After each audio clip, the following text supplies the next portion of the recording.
did your passion for reading and writing come from?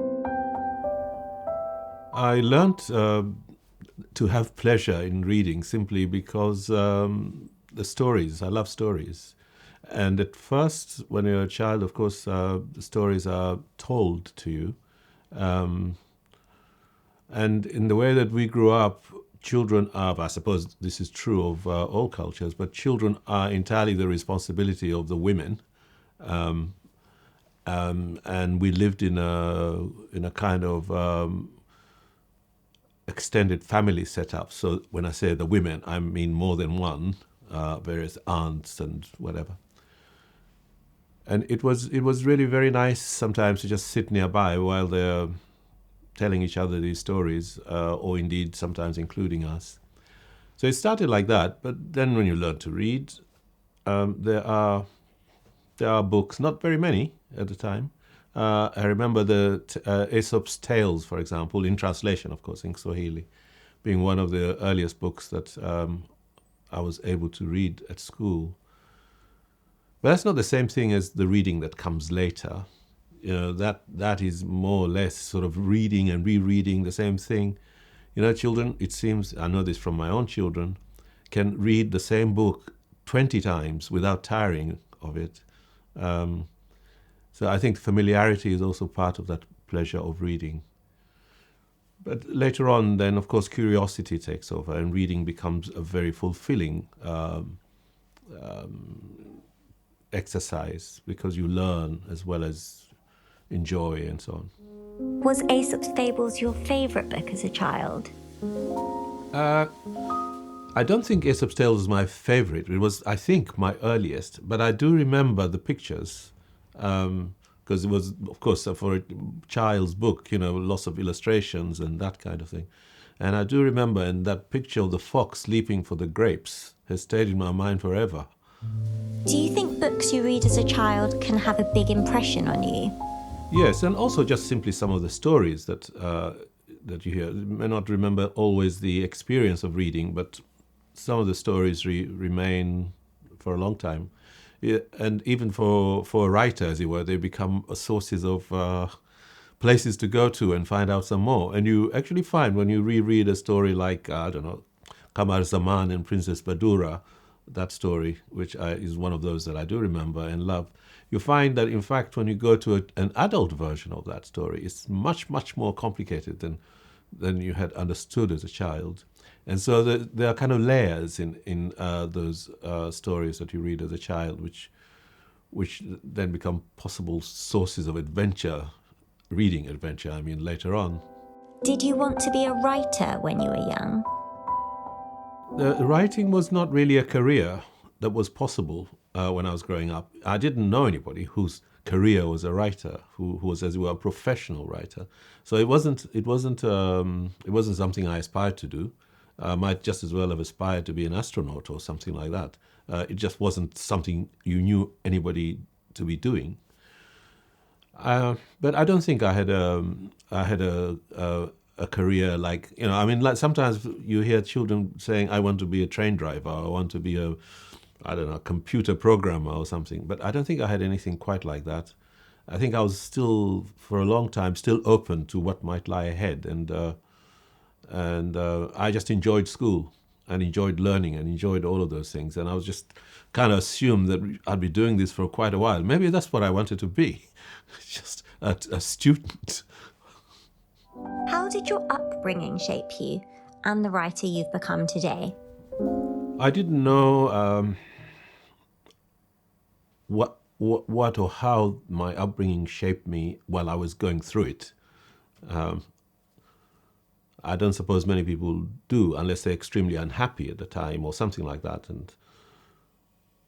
And I also don't think I would have reflected on it quite so intensely if it hadn't been for the fact that I was so far away from the place where I grew up.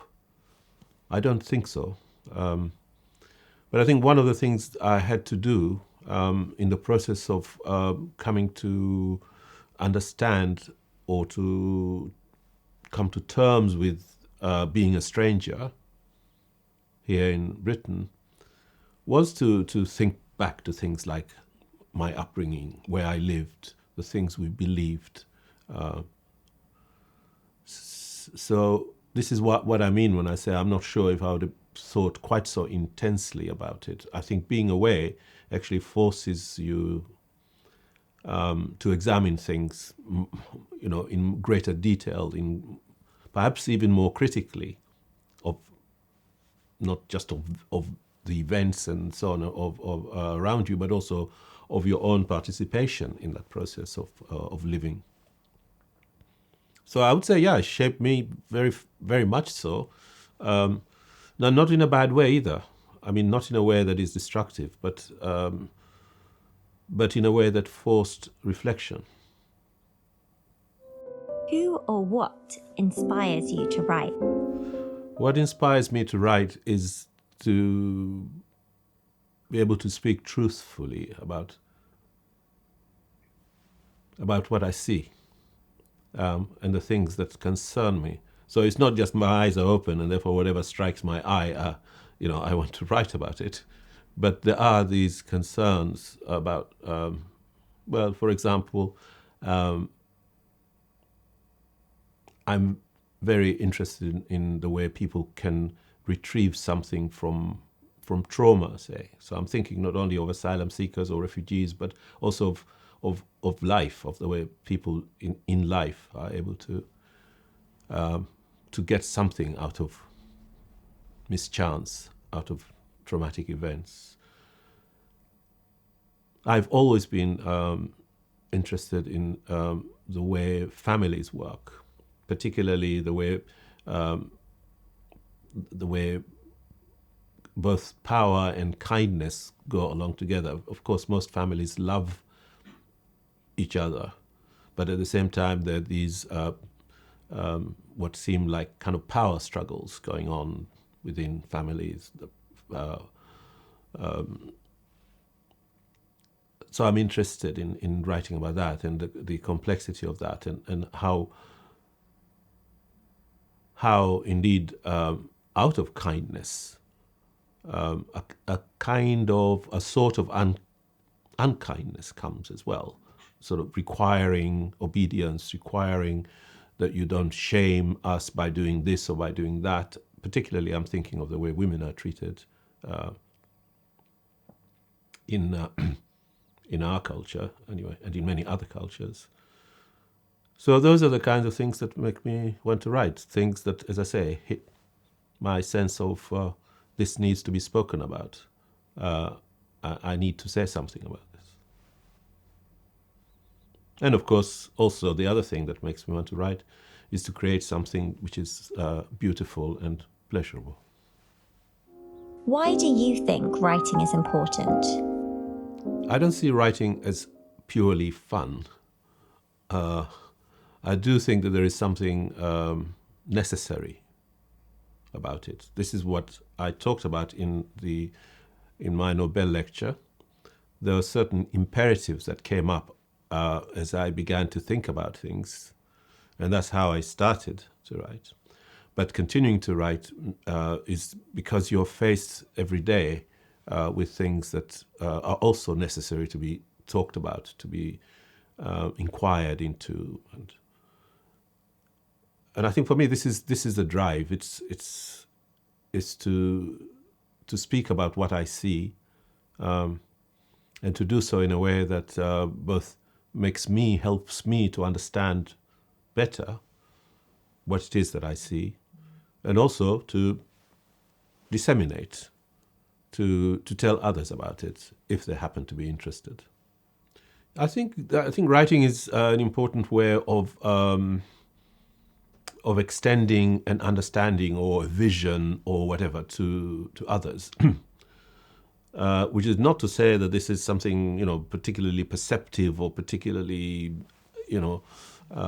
informative. It could be just what we already know. Sometimes we read things and we share in the reflections of others, of the person who's writing, and perhaps there is some illumination in it that helps us understand, but sometimes it's just that it endorses things that we have ourselves understood but not perhaps trusted. So there are various very complex things happen both in the process of writing, but I think also in the process of the reader engaging with the writing. And I speak as both a reader, of course, as well as a writer. And I like that. That is the pleasure and the fun, if you like, of the writing process. That you're not just writing, talking to yourself, but you're talking to imaginary readers, as it were. Although for me the imaginary reader is not very specific, so I do not have a specific imaginary reader. But you are talking not to yourself. You are not just confiding something to your journal or whatever. You know, or I know that I will be speaking to people about this, and therefore I speak about events in the world. Okay, it may be in the form of a story, but a story can be a vehicle for addressing issues as well as addressing injustices, as well as indeed just addressing pain and love. How important is diversity in literature? I suppose in order to understand how other people live and what it is that motivates and energizes and makes them happy and unhappy, you have to know about other people. It's really quite as simple as that. You have to know, and the best way to know about other people is to hear what they have to say, and not to be ventriloquizing other people's lives and trying to explain people away. So in this respect, writing from other places, as it were, or at least from other perspectives, which might be cultural, social, gender, or whatever, this is one of the most direct way in which you can hear what other people are saying. Do you think literature is an important way to hear other people's voices and gain access to other people's cultures? Literature performs different functions, of course. Literature is also engages us because we take pleasure in kind of complicated pleasure. It depends what you read, of course. But I think at its best, literature does that as well as it brings news, tells you things, or maybe challenges simplifications that you've lived happily with, makes things more difficult for you in that respect. So I see all of those complicated functions, if you like. So to learn, to enjoy, and perhaps also to be challenged, although that depends on the degree to which you are open to challenges. People can be very difficult in resisting challenges. Where do you get your ideas from when you write? Well, the ideas about what to write about just present themselves. You don't have to ache about it. But it seems to me there are things that, for many writers, there are only a limited number of things that really engage a certain kind of writer. That is the writer who maybe writes more reflectively rather than writing, say, genre writing, which is not to say anything about value here. But I think there are things that probably keep returning, the things that are perhaps to do with experience, a particular experience, or anxieties that you still want to understand about or keep talking about. I find that when I've finished one novel, I often think, but I didn't talk about such and such. And although it may not be possible to immediately do that, then it becomes something at the back of the mind, as it were, that when there is time, when I can, I will return to this because there's this aspect of something or the other that I haven't done. And maybe I might, and maybe I might not. But it's in this way that the ideas kind of turn around and percolate and whatever, and kind of hang around for a while, and then it may be something you see, something you read, that provides a happy impulse, as you were to say. Okay. And then more reading, then reading becomes more directed then. So when an idea begins to emerge like this, then you follow it up by reading some more about it, thinking some more about it, making some notes. So it isn't just that an idea comes and you think, or I think that I will write about this. But it really takes a little bit of a while for it to rumble along before it becomes specific or concrete enough.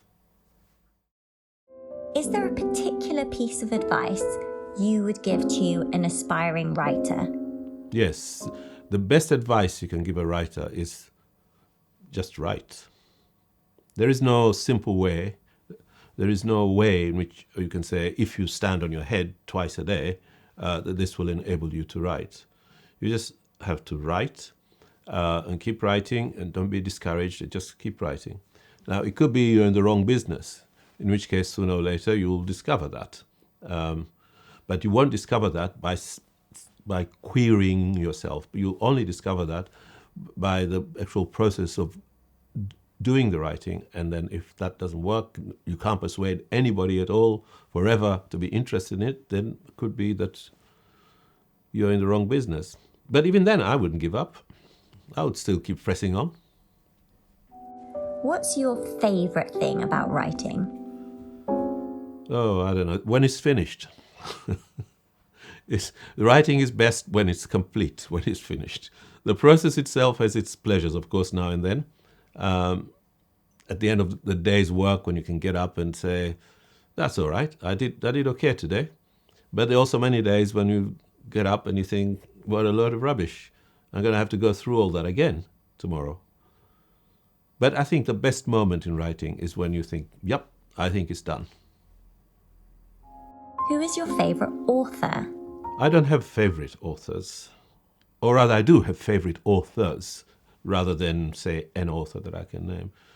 And these vary a little bit. I mean, if I look back 10 years ago, I don't know if who I would have said the writers of, maybe one or two are still with me. But you move on. Recently, the things that I've enjoyed reading, the writers from Africa like Maza Mengiste, Yvonne Diambo-War. These are people who are doing brilliantly well, I think. And in both of those cases, of those writers that I mentioned, they've just published their second novel, so they're very early in their writing careers anyway. But also I admire writers like James Coetzee, Nuruddin Farah, Michael Ondaatje. I can name several in this way. So it isn't a matter of favorite. I'm open to all these brilliant writers, and I read as many of them as time and chance, because chance in the sense of you don't always hear about writers, or you hear about them and you don't have time to read all of them. But there are many favorites. What do you enjoy doing outside of writing? Watching cricket. I enjoy watching cricket. I enjoy gardening. I enjoy cooking. I enjoy reading, listening to music. You see, just an ordinary kind of thing that everybody does. How has life changed for you after being awarded the Nobel Prize? Well, the award of the prize was a great honor, of course, and I'm very proud of that honor. It also, because it is such a global event, it also means that a lot of people want to know about me, want to speak to me. Also, as a result of the prize, many publishers in many different languages who hadn't published any of my work before are now doing so. So they also want their journalists to tell their readers about me. So basically, I've been talking to a lot of people since the award of the prize, and that really has taken up quite a lot of my time since then. So what has changed since the award of the prize? It's difficult to assess exactly, because I'm just talking all the time to people, explaining things. What I do know is that it hasn't really been possible to do any writing during this time. But that's fine, because I know for sure that it will be like this for a while, but then at some point it will be possible to return and write again.